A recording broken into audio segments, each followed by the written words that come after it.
Hello friend, आप सभी का स्वागत है आज की इस वीडियो में। आज की इस वीडियो में बिहार स्टेट एग्जाम 2025 के पेपर के एनालिसिस करने वाले हैं। 25 अक्टूबर 2025 का सेकेंड शिफ्ट का पेपर हो चुका है। सेकेंड शिफ्ट का पेपर 2 बजे से लेकर के 4:30 बजे तक कंडक्ट कराया गया, जिसमें शिक्षण कला और जीके के प्रश्न करने वाले हैं। तो स्टेट एग्जाम में पूछा गया पहला प्रश्न है कि शिक्षण का प्रमुख उद्देश्य क्या है। तो यहाँ पे इसका राइट आंसर हो जाएगा व्यक्तित्व का विकास करना होता है। तो यहाँ पर आपका ऑप्शन नंबर जो बी वाला है बिल्कुल राइट आंसर हो जाएगा। पर्सनालिटी का डेवलपमेंट होता है, तो बी वाला बिल्कुल यहाँ पे राइट आंसर है। अगला प्रश्न आपके सामने है यहाँ पे, अधिगम का सबसे महत्वपूर्ण तत्व कौन सा है। तो अधिगम के लिए सबसे ज़्यादा जो इम्पोर्टेंट है वह होता है मोटिवेशन, प्रेरणा रहता है। तो यहाँ पे ए वाला बिल्कुल यहाँ पे राइट आंसर हो जाएगा। अधिगम के लिए यहाँ पे जो सबसे प्रेरित करने वाला यहाँ पे कारक होता है वह मोटिवेशन ही होता है। तो यहाँ पे ए वाला बिल्कुल राइट आंसर है। शिक्षण विधि का चयन किस पर निर्भर करता है। तो यहाँ पे इसका राइट आंसर हो जाएगा, देखिए जो शिक्षण विधि का यहाँ पे चयन है वह विद्यार्थी की आवश्यकता देखा जाता है कि विद्यार्थी की आवश्यकता किन चीज़ों के लिए है।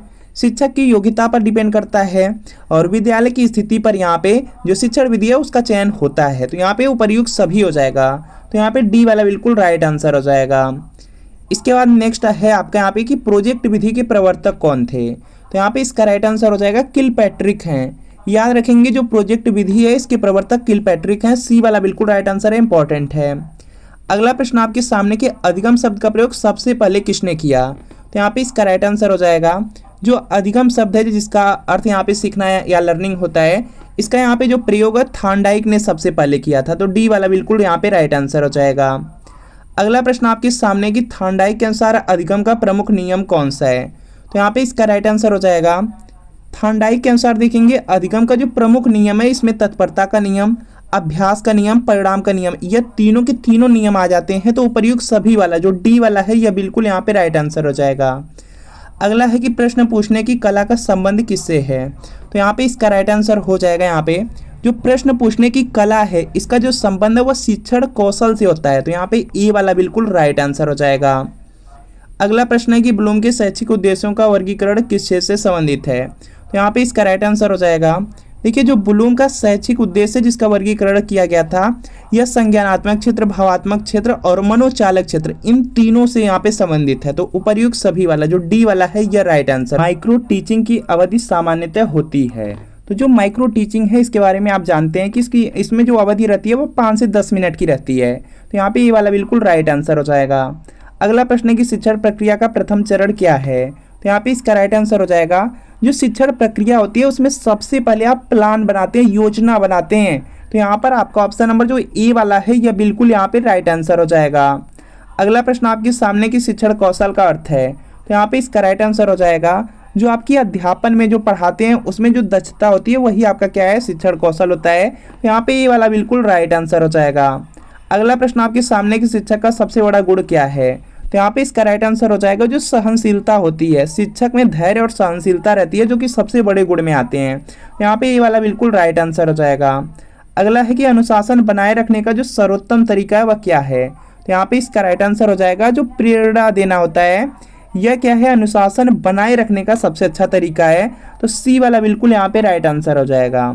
अगला है कि शिक्षा जीवन की तैयारी नहीं स्वयं जीवन है, किसका कथन है। तो यह कथन देखेंगे जॉन डीवी का है। तो यहाँ पे ए वाला बिल्कुल राइट आंसर हो जाएगा। शिक्षा जीवन की तैयारी नहीं स्वयं जीवन ही है, तो जॉन डीवी हो जाएगा। इसके बाद नेक्स्ट है कि बालक की मानसिक परिपक्वता का ज्ञान शिक्षक को किससे होता है। तो यहाँ पे इसका राइट आंसर हो जाएगा अवलोकन से होता है। जो बालक की मानसिक परिपक्वता का ज्ञान है वह शिक्षक को उसके अवलोकन से होता है। तो यहाँ पे ए वाला बिल्कुल राइट आंसर होगा। अधिगम की प्रक्रिया में स्मृति किस भूमिका में होती है। तो यहाँ पे इसका राइट आंसर हो जाएगा पुनः स्मरण हो जाएगा। जो अधिगम की प्रक्रिया है उसमें जो स्मृति होती है किस भूमिका में होती है, वह पुनः स्मरण में होती है। तो बी वाला बिल्कुल राइट आंसर हो जाएगा। इसके बाद नेक्स्ट है कि शिक्षण के दौरान शिक्षक को क्या करना चाहिए। तो यहाँ पे इसका राइट आंसर हो जाएगा, देखिए जो शिक्षण होता है या शिक्षण का मतलब होता है पढ़ाना। तो पढ़ाते समय यहाँ पे जो शिक्षक है, शिक्षक को क्या करना चाहिए, जो छात्र होते हैं उनको सक्रिय बनाए रखना चाहिए। छात्र सक्रिय रहेंगे तभी पढ़ सकेंगे। तो बी वाला बिल्कुल राइट आंसर हो जाएगा, छात्र को सक्रिय बनाना। अगला है कि सीखने के लिए उत्साह किससे संबंधित है। तो यहाँ पे इसका राइट आंसर हो जाएगा आंतरिक प्रेरणा से। जो सीखने के लिए उत्साह होता है, उत्साह जो रहता है वह आंतरिक प्रेरणा, अपने से मोटिवेशन आता है उससे होता है। तो यहाँ पे ये वाला बिल्कुल राइट आंसर होगा।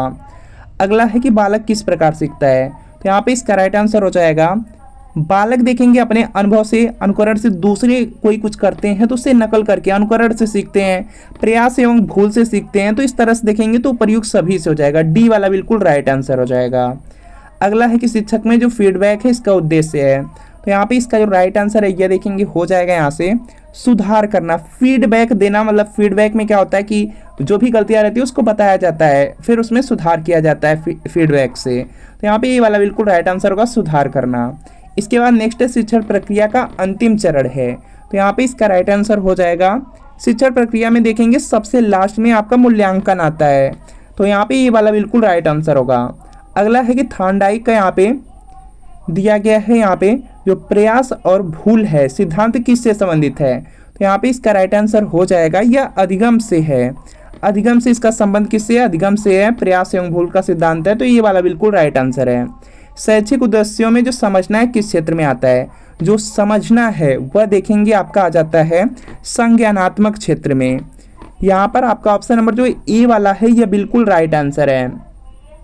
मनोविज्ञान रहित शिक्षा अंधकार में तीर चलाना है, यह कथन किसका है, तो यहाँ पे इसका राइट आंसर हो जाएगा यहाँ से यह रोस का यहाँ पे कथन है, तो इस सी वाला बिल्कुल राइट आंसर है, रॉस का कथन है। इसके बाद नेक्स्ट की शिक्षण का मूल तत्व है, तो यहाँ पे इसका राइट आंसर हो जाएगा शिक्षण का जो मूल तत्व है इसमें शिक्षक विद्यार्थी और पारस्परिक संबंध आ जाते हैं। शिक्षक और जो विद्यार्थी का पारस्परिक संबंध है वही आता है शिक्षण के मूल तत्व में, तो ए वाला राइट आंसर होगा। अगला है कि फॉर्मेटिव मूल्यांकन किया जाता है, तो यहाँ पे इसका राइट आंसर हो जाएगा शिक्षण प्रक्रिया के दौरान। जो फॉर्मेटिव मूल्यांकन होता है वह शिक्षण प्रक्रिया के दौरान ही होता है, तो यहाँ पे ए वाला बिल्कुल राइट आंसर होगा। अगला है कि शिक्षण सामग्री का प्रयोग कब किया जाना चाहिए, तो यहाँ पे इसका राइट आंसर हो जाएगा विषय को समझाने में। जो शिक्षण सामग्री का यहाँ पे प्रयोग है वह विषय को समझाने में किया जाता है, तो ए वाला बिल्कुल राइट आंसर हो जाएगा। अगला प्रश्न है कि सहपाठी शिक्षण इसका लाभ क्या है, तो यहाँ पे इसका राइट आंसर हो जाएगा इससे देखेंगे सहयोग की जो भावना है वह आपकी आती है या बढ़ती है, तो यहाँ पे ये वाला बिल्कुल राइट आंसर हो जाएगा। अगला है कि शिक्षक और विद्यार्थी के संबंध होने चाहिए, तो यहाँ पे इसका राइट आंसर हो जाएगा मित्रतापूर्ण होना चाहिए। जो शिक्षक है और जो विद्यार्थी हैं उनको एज ए फ्रेंड यहाँ पे मित्रतापूर्ण उनका जो व्यवहार है संबंध होना चाहिए, तो यहाँ पे ये वाला बिल्कुल राइट आंसर हो जाएगा। अगला है आपके सामने की श्रेष्ठ शिक्षक वह है जो, तो यहाँ पे इसका राइट आंसर हो जाएगा जो आपको प्रेरणा देता है, मोटिवेशन देता है अच्छे कार्यों के लिए, तो यहाँ पे ए वाला बिल्कुल राइट आंसर हो जाएगा। मौर्य साम्राज्य की राजधानी कहाँ थी, तो यहाँ पे इसका राइट आंसर हो जाएगा पाटलिपुत्र में थी। मौर्य साम्राज्य की जो राजधानी थी वह पाटलिपुत्र में थी। मौर्य वंश का ये जो संस्थापक थे वह चंद्रगुप्त मौर्य थे, याद रखना है। कावेरी नदी का उद्गम स्थल है, तो यहाँ पे इसका राइट आंसर हो जाएगा ब्रह्मगिरी पर्वत। ब्रह्मगिरी पर्वत होगा, तो यहाँ पे बी वाला बिल्कुल राइट आंसर होगा।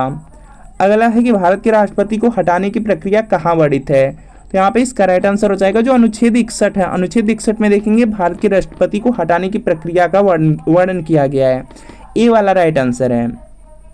मुद्रास्फीति का अर्थ है, तो यहाँ पे इसका राइट आंसर हो जाएगा धन का जो मूल्य घट जाना होता है वही आपका क्या है मुद्रास्फीति है, तो यहाँ पे बी वाला बिल्कुल राइट आंसर होगा।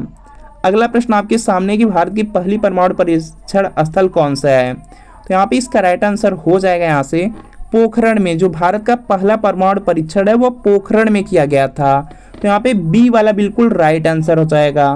अगला है कि 2025 में विश्व जल दिवस की थीम क्या रही, तो यहाँ पे इसका राइट आंसर हो जाएगा जल और शांति थी।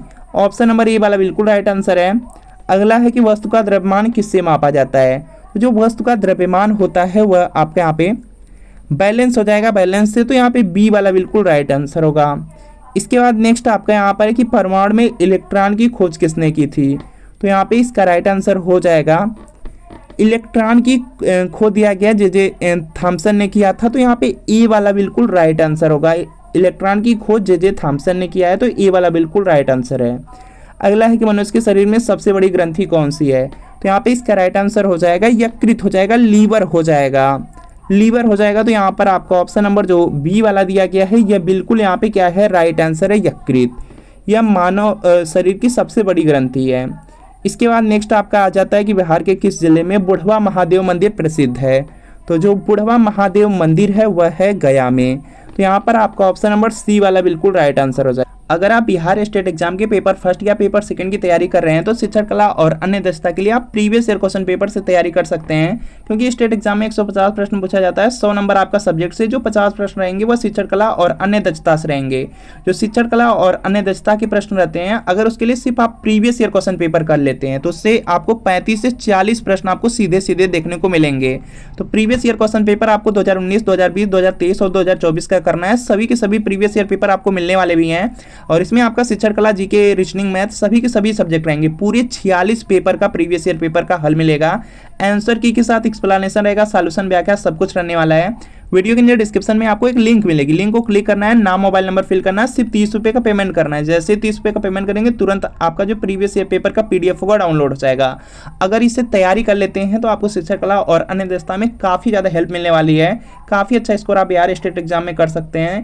तो लिंक डिस्क्रिप्शन में है, लिंक को क्लिक करके जो शिक्षण कला और अन्य दक्षता का प्रीवियस ईयर पेपर है इसको परचेज जरूर कर लीजिए। पूरे 46 पेपर के हल मिलेंगे, आंसर की के साथ एक्सप्लेनेशन, सॉल्यूशन सब रहेगा। 2019, 20, 23, 24 सभी के प्रीवियस ईयर पेपर रहेंगे।